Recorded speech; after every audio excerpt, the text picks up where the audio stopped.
의문의 발자국이 보여지며 영화는 시작됩니다.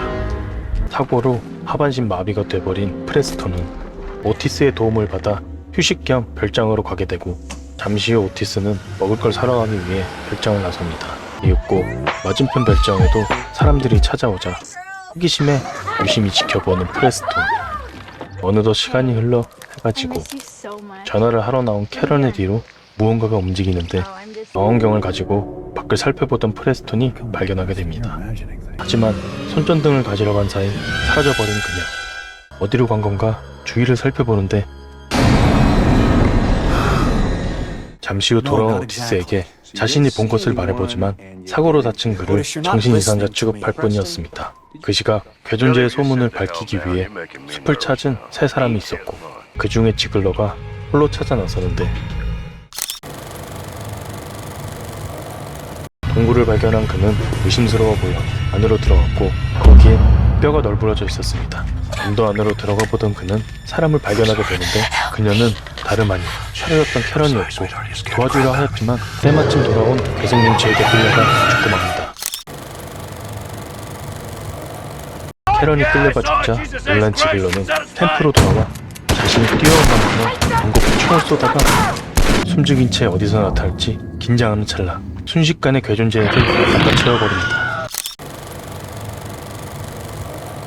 비장한 표정으로 나타나기만을 기다리는데 역시나 순식간에 끌려가서 죽고 맙니다.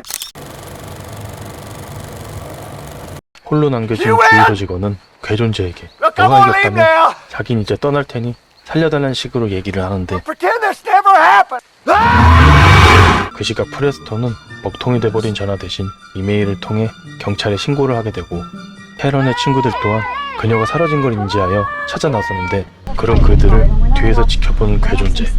돌아오겠지란 생각으로 기다려도 오지 않자 그냥 우리끼리 돌아가자는 트레이시. 결국 말다툼까지 일어나고 마는데, CJ가 쏟은 술 때문에 씻으려는 트레이시. 그 시각 괴생명체는 수상한 움직임을 보이더니 이내 화장실의 유리창을 통해 습격해 버립니다.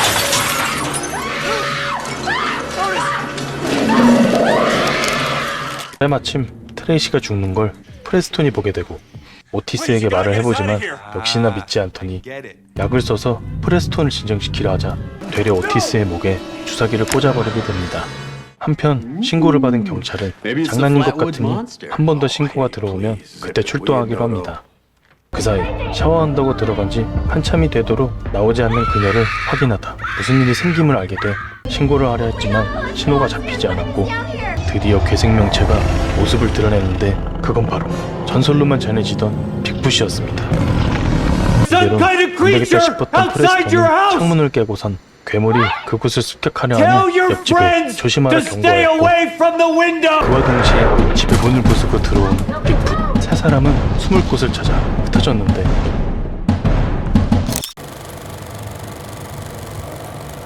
층 화장실로 숨어들었던 애들은 1층에 있던 빅풋이 천정을 찍어서 데려가 버립니다.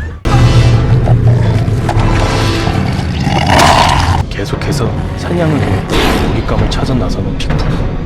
다행히 남은 두 사람은 집을 빠져나오는 데 성공하지만,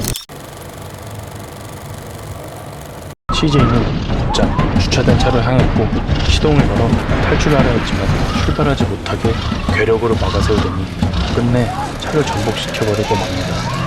하지만 그녀는 쉽게 포기하지 않고 곰태치용 스프레이를 뿌리며 저항했는데 결국 빅풋에게 밟혀서 죽고 맙니다.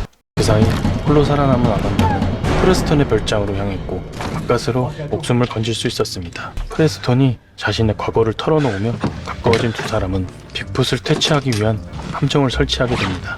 한편 프레스톤이 함정을 설치하는 동안 아만다는 다시 한번 경찰에 신고를 하게 되고, 잠시 후 집 앞에 나타난 빅풋. 둘은 발코니를 통해 도망치기로 하지만 어느새 빅풋은 문을 부수고 들어왔고, 프레스톤이 내려간 뒤 아만다가 내려가던 중 그새 쫓아와 다시 줄을 잡아당겼고, 그만 빅풋과 대면하고 마는 아만다.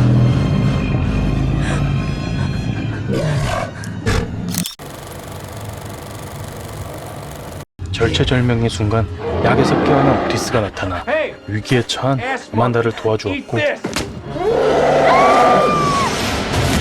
그는 끔찍한 죽음을 맞이하게 됩니다. 오티스의 희생으로 차에 탑승한 두 사람은 서둘러 빠져나가려 했지만 빅풋에게 붙잡히게 되고 탈출하기 위해 너무 급속도로 튀어나가는 바람에 그만 사고가 나버리고 맙니다. 잠시 후 깨진 유리 사이로 보여지는 빅풋. 다리를 쓸 수 없었던 그는 손으로 악셀을 밟았고 안 죽을 것 같던 빅풋도 끝내 죽고 맙니다.